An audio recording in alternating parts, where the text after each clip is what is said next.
À tous, shalom, à chacune et à chacun, que Dieu vous bénisse, quelle joie de vous retrouver et merci de m'accompagner pour ces quelques minutes. Selon un sondage, les 3 mots les plus encourageants sont les suivants. Le premier, je t'aime, bien entendu, on se serait douté. Le deuxième, je te pardonne, mot tellement important. Et le troisième, vous serez étonné, eh bien c'est la table est mise ou bien à table. Eh bien, c'est le sujet que je voudrais traiter avec vous à table.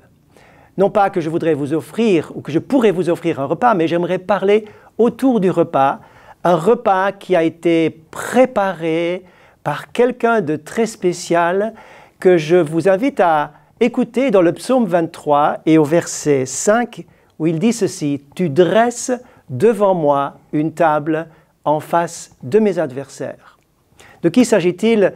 Eh bien, du bon berger, du Seigneur lui-même, qui dresse lui-même une table garnie, quelles que soient nos circonstances, quels que soient nos adversaires qui sont à proximité, le Seigneur nous invite à table. Cela veut dire qu'il insiste pour que nous soyons tous ses invités pour vivre dans l'intimité de sa présence, dans la communion intense avec lui.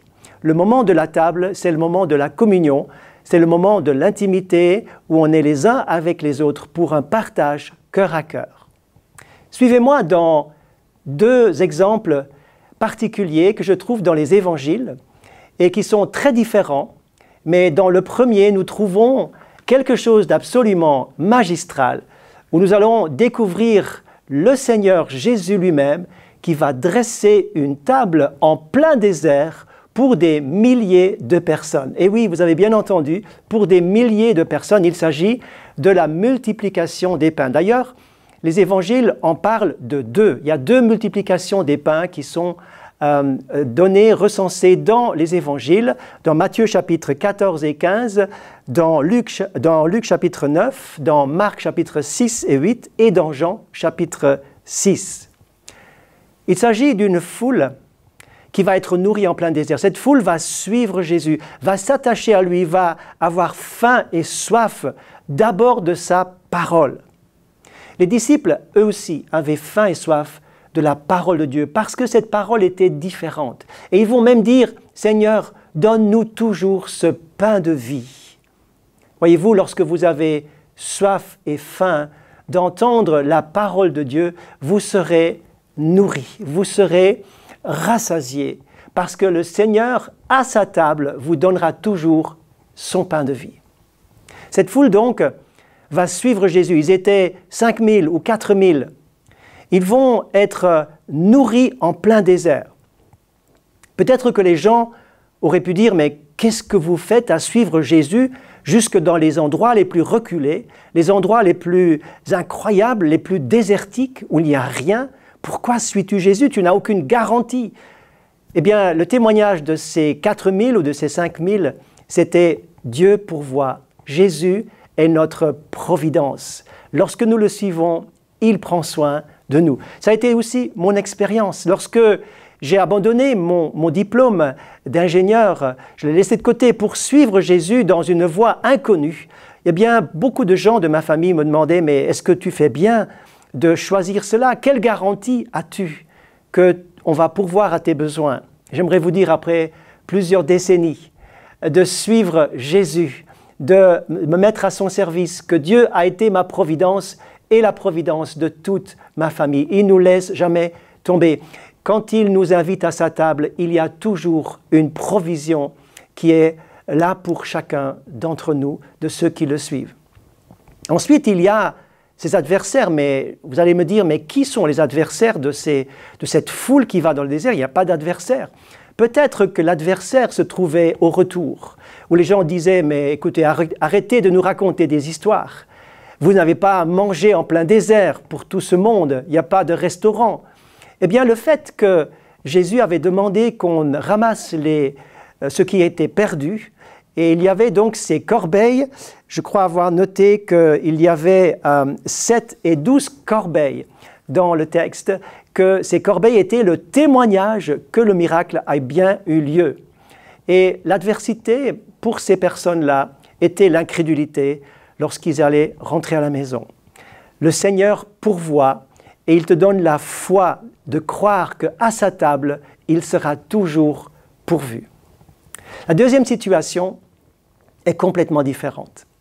Vous la trouvez dans Jean chapitre 21, où Jésus va dresser aussi une table, ou plutôt un barbecue, pour une et une seule personne, pour quelqu'un qu'il aime particulièrement. Il l'aime passionnément, son disciple, son apôtre Pierre. Pierre était un disciple attachant, il aimait le Seigneur, il était en communion avec lui jusqu'au jour où il n'a pas tenu ses promesses, jusqu'au jour où il est tombé de haut, jusqu'au jour où il a renié même son maître à 3 reprises et publiquement. Il ne pouvait se pardonner, il était au fond du trou, ne pouvant que pleurer et se lamenter sur lui-même. Comment puis-je me pardonner cette erreur si grave? Il était culpabilisé, il se condamnait lui-même à n'en plus finir. Mais Jésus a une solution pour notre ami Pierre. Pierre va, tant bien que mal, se relever, il va aller pêcher, il va retourner au lac de Galilée, emmenant avec lui quelques amis. Mais la pêche, eh bien, elle reste infructueuse, rien ne se passe, le filet reste désespérément vide. Mais au bord du rivage, il y a quelqu'un qui les a observés. Notre petite équipe de disciples n'est pas perdue du radar. Elle est observée par le Seigneur qui est là, qui les attend. Ils vont jeter le filet sur ordre de Jésus d'un côté et la pêche miraculeuse aura lieu. Jean le reconnaît, c'est Jésus. Et Pierre se jette dans l'eau. Il a besoin d'un rendez-vous personnel avec son Seigneur.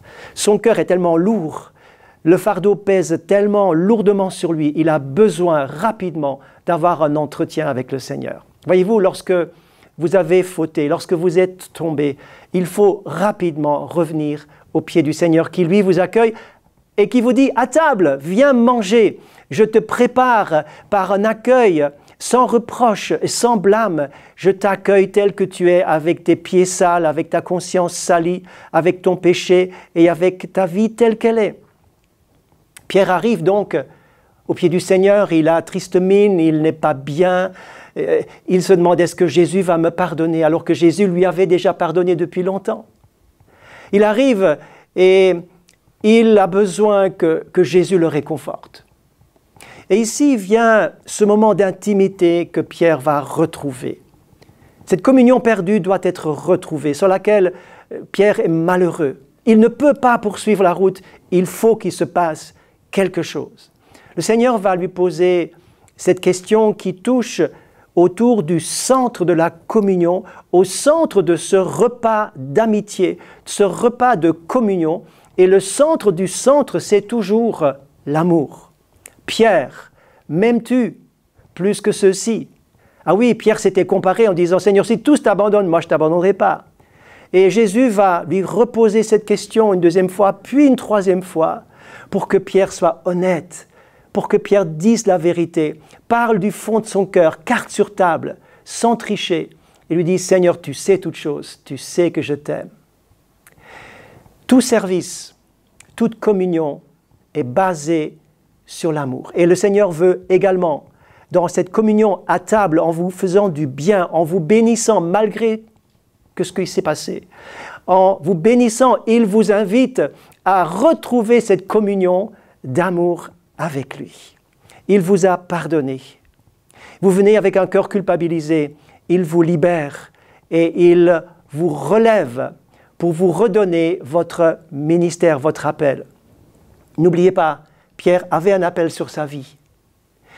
Et le Seigneur va lui rappeler qu'il a encore besoin de lui. Non, il n'a pas trouvé de remplaçant pour Pierre. Il reprendra son ami Pierre pour lui confier ses agneaux et ses brebis. À la table du Seigneur, il sera pourvu. Vous serez relevés et vous retrouverez une perspective merveilleuse pour votre service pour Dieu. C'est là que le Seigneur vous attend et je prie que vous ayez ce rendez-vous personnel avec lui. Que Dieu vous bénisse. Ce rendez-vous est pour vous aujourd'hui. Attendez-vous à lui. Le Seigneur va avoir ce rendez-vous avec vous personnellement. À bientôt et merci de m'avoir suivi.